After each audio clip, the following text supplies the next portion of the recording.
मूंखे इहो ॿुधायो त आम तौर ते मर्द ठड़कबाज़ी कंदा आहिनि ऐं वरी जॾहिं एक्टर हुजे त पोइ क्या बात है उहे बि ठड़कबाज़ी में पंहिंजो जेको आहे सो उहो किरदारु पूरो अदा कंदा आहिनि। त तव्हां औरतुनि में बि अहिड़ी शइ हूंदी आहे ठड़कबाज़ीअ जी जीअं मर्दनि में हूंदी आहे औरतुनि ते ठड़कबाज़ी कंदा? माना असां औरतुनि में हा हूंदी आहे, औरतूं बि कंदियूं आहिनि, छो न। तव्हां कई औरतूं ज़ाहिर आहे माना चाहींदियूं त आहिनि न। तव्हां सुठो ॿुधायो। ज़ाहिर दिलि हिकिड़ी अहिड़ी शइ आहे जो किथे बि अची वेंदी।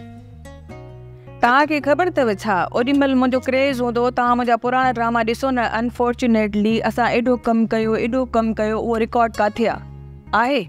न असां ॾिठासीं, असांखे यादि आहे। मां दिलि सां परफॉर्म कंदी हुयमि। तव्हां ॾिसो जॾहिं रोइण जो कैरेक्टर हूंदो उन में दिलि सां रोईंदमि, हीअ ॻोड़ा वहंदा मुंहिंजा, इहे सभु शइ असांखे इनखे इनकार ई न आहे न। इहे ॻोड़ा वहंदा, ठड़कबाज़ी, पोइ त के सां शादी थी वई न। तेॾी महिल तव्हां ठड़कबाज़ी कई? पर हुते ईअं थियो हुते हिन लाड़काणे में, मां नालो न खणंदमि, हुते माना मां हुनखे पसंदि अची वियमि, एॾी पसंदि अची वियमि जो हुते माना ट्रेन स्टेशन ते सीन हुयो, उहो त थिए ई न पियो, माण्हू सफ़ा न पियो थिए, सुम्ही पियो बेंच ते, कंहिंखे चए पियो तूं हिते छो आहीं, यको हुनजी निगाहूं मूं ते हुयूं।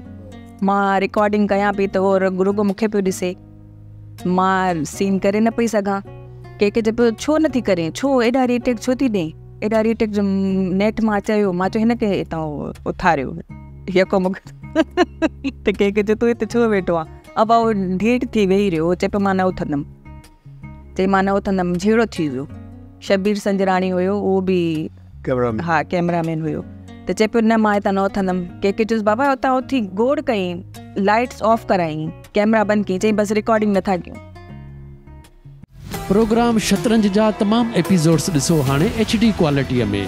विज़िट करियो असांजो YouTube channel Sindh TV HD drama.